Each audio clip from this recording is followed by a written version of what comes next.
할렐루야. 오늘도 예수님의 은혜가 여러분과 함께 하기를 간절히 바랍니다. 오늘 말씀 요한복음 8장 12절에서 18절입니다.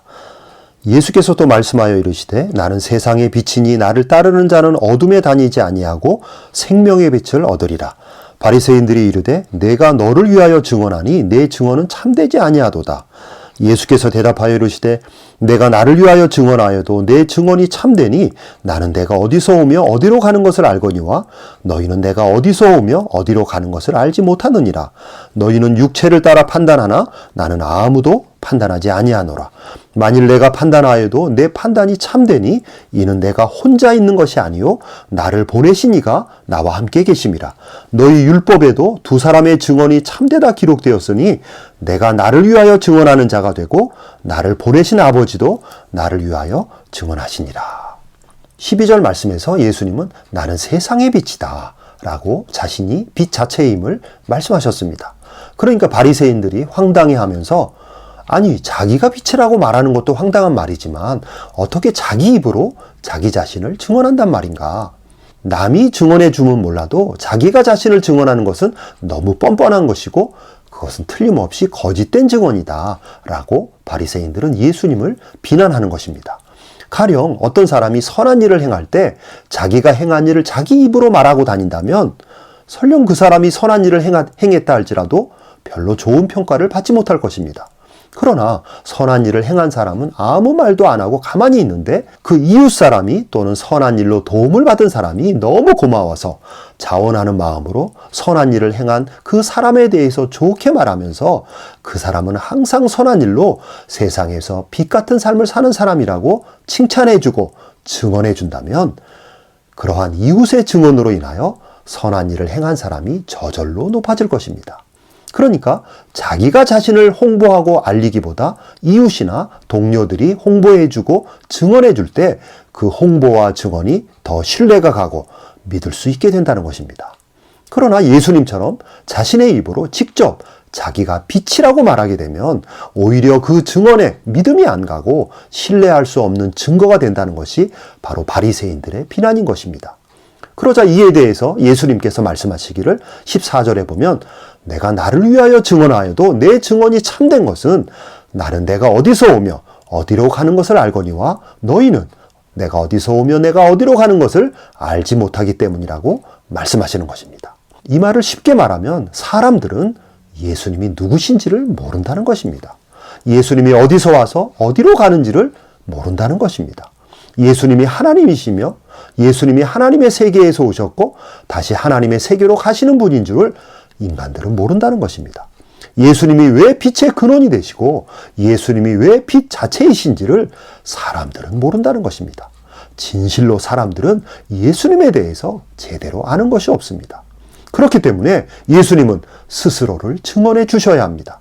예수님이 어떤 분이신지, 예수님이 얼마나 은혜로우신 분이신지, 예수님이 얼마나 인생의 어둠을 밝혀주시는 분인지 예수님이 스스로 자신을 증언해 줄 때 비로소 우리 인간들은 예수님이 누구신지를 알게 되는 것입니다. 만약에 예수님이 스스로 예수님 자신을 알려주지 않으시면 인간은 영원히 예수님을 알지 못할 것입니다. 만약 예수님이 스스로를 알려주지 않으시면 인간을 너무나 사랑하셔서 친히 사람의 모습으로 오신 예수님을 우리 인간들은 알아보지 못하는 것입니다. 그렇기 때문에 예수님은 우리를 너무나 사랑하시며 우리를 너무나 불쌍히 여기셔서 자신의 정체를 자세히 알려주시는 것입니다.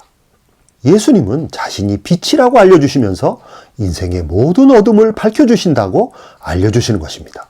예수님은 친히 빛이 되셔서 어떤 어두운 인생이라 할지라도 찾아가 주셔서 어둠을 밝히시고 어두움으로부터 그 인간을 건져주시는 것입니다. 예수님은 어둠을 탓하시지 않고 친히 빛이 되셔서 어떤 어둠 속에 있는 인생이라 할지라도 친히 찾아가 주셔서 빛을 비추어 주시는 것입니다. 그래서 15절에 보면 너희는 육체를 따라 판단하나 나는 아무도 판단하지 아니하노라.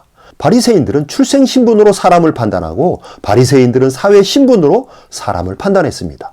바리새인들은 외적인 모습을 보고 사람을 판단하고 바리새인들은 율법의 기준으로 사람을 판단합니다. 바리새인들은 행위와 공로를 보고 사람들을 판단합니다. 그러나 예수님은 어떤 어둠도 비추시는 빛이시기 때문에 어떤 인생이라 할지라도 판단하지 않습니다. 예수님은 판단하지 않고 빛을 비춰주시고 예수님은 판단하지 않고 어둠을 몰아내 주십니다. 예수님은 판단하지 않고 은혜를 부어주시고 예수님은 판단하지 않고 사랑을 부어주시는 것입니다. 예수님의 직분은 사람을 판단하는 직분이 아니라 예수님은 타락하여 어둠 속에 빠져 있는 인간을 건져주시려고 이 세상에 오신 구원자이십니다. 그러나 만약 예수님이 판단하신다면 예수님이 어떤 죄인을 판단하시고 예수님이 어떤 죄인을 심판하신다면 예수님의 모든 판단과 심판은 다 정당하고 올바른 판단과 올바른 심판이 됩니다. 왜냐하면 예수님의 모든 판단과 심판은 예수님이 홀로 하시는 것이 아니라 바로 예수님을 보내주신 하나님 아버지와 함께하는 판단이며 심판이기 때문입니다. 예수님은 모든 것을 홀로 행하시는 것 같지만 사실은 예수님은 항상 하나님 아버지와 함께 행하시는 것입니다. 그래서 예수님의 모든 증언은 혼자의 증언이 아니라 두 증인의 증언이 되십니다. 하나님 아버지와 예수님이 바로 두 증인이 되십니다. 즉 예수님이 어떤 증언을 하실 때는 항상 예수님과 하나님 아버지가 두 증인으로서 증언을 하시는 것입니다. 나는 세상의 빛이다 라는 예수님의 증언도 예수님이 홀로 증언하시는 것이 아니라 예수님과 하나님 아버지가 함께 두 증인이 되셔서 증언을 하시는 것입니다. 구약의 율법에서도 항상 두 명의 증인이 있어야 모든 증언이 인정이 됩니다. 마찬가지로 18절에 보면 내가 나를 위하여 증언하는 자가 되고 나를 보내신 아버지도 나를 위하여 증언하시느니라. 즉 예수님의 모든 증언들은 성부 하나님과 성자 하나님이 친히 두 증인이 되셔서 예수님을 증거해 주시는 것입니다. 그렇기 때문에 예수님의 모든 증언들은 다 참이 되고 진리가 되고 생명이 되는 것입니다. 성령의 역사 가운데 성부와 성자가 두 증인이 되셔서 모든 인류의 역사 가운데 모든 인간들에게 참된 진리와 구원과 생명의 말씀을 선포해 주시는 것입니다. 그러므로 성령의 역사 가운데 성부와 성자의 두 증인이 선포해 주시고 가르쳐 주시는 하나님의 말씀을 받아들이고 그 진리의 말씀 앞에 겸손히 머리를 숙이는 자는 구원을 받을 것이고 바리새인들처럼 성부와 성자의 두 증인의 말씀을 우습게 여기고 거부하는 자들은 심판을 받게 됩니다. 오늘도 말씀을 듣고 두 증인 되시는 성부와 성자의 말씀을 마음 깊이 받아들이고 겸손히 머리 숙이는 여러분에게 성령의 놀라운 은혜가 부어지기를 간절히 바랍니다. 아멘.